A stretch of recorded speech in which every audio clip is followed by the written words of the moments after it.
Good morning, everybody. Welcome to another Daily Market Report brought to you by Mike Bjork. Today is Tuesday, September 15th. As promised yesterday, we do got a couple items here on the economic report today. Yesterday was our quiet day, and the rest of this week we'll actually have quite a few economic data to report each day.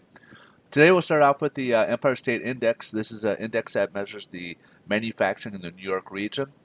So anything above zero is considered expansion or a growing area. And as you can see, in August, it did grow a little bit at 3.7. However, in September, it jumped up quite a bit to 17, which is obviously good news for manufacturing. To move on, we got the industrial production index for the month of August. So in July, we had a pretty good increase at 3.5%. However, in forecast for August was at a 0.5% increase, and only came in slightly less at 0.4%. Still improvement, but not quite to the expectations we were hoping for. Capacity utilization for the month of August. So in July, it was at 71.1%. Forecast was calling for a little bit of a dip down to 70.9. However, it went the opposite direction to 71.4. So a little bit better in the utilization of capacities there. So things are getting a little bit back more on track. So let's go ahead and take a look at the headline news.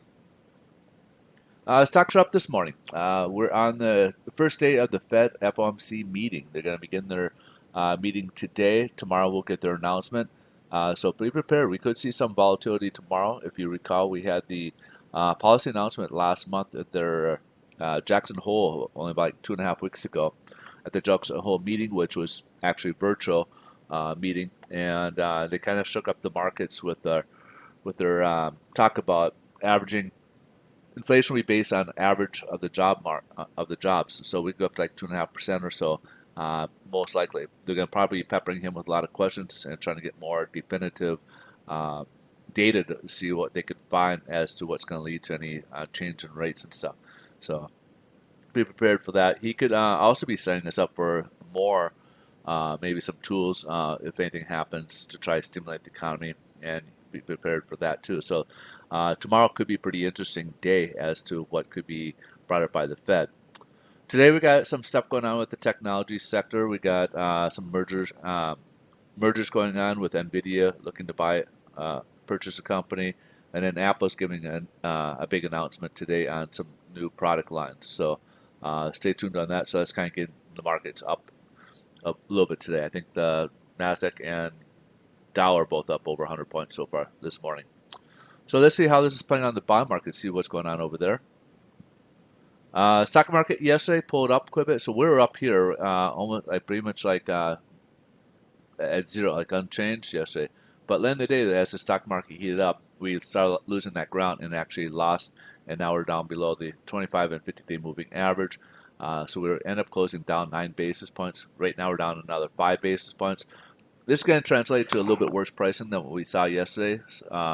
We got the next room is way down here, so it's a pretty big drop if we continue this trend. But if you see here, this is kind of like where we were before. We'll probably see a technical level right around this range. So hopefully we don't go below this range here to work our way back upwards. But again, otherwise we got kind of a long drop here until we see the 100-day moving average here on mortgage-backed securities. So rates will be priced a little bit worse than what we saw yesterday, just so that you're aware.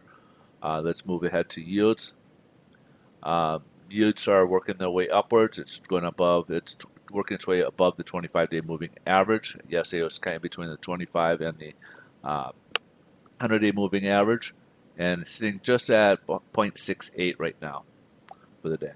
All right, so that's pretty much for the wrap. If you guys want to get more information in regards to any products, mortgages, the refinances, mortgage programs out there, different questions you might have, please feel free to check out my website. I'm going to post a link after if you see this video at the very end, as well as I'll put it in the description. So just stay tuned and go ahead and click on that. You can get some information for if you're looking to refinance or purchase and you want to reach out to me, you can reach out to me via that website as well. I am a loan officer. I could help you out with the refinances as well as purchases. We get a lot of people pre-approved to buy the next property. Do a great job. We are a lender in 48 states. The only 2 states we don't lend in is Georgia and Massachusetts. So if I can be of any assistance, again, please feel free to reach out. You guys have a great rest of your day. Thanks so much for watching. We'll see you in tomorrow's video. Bye-bye.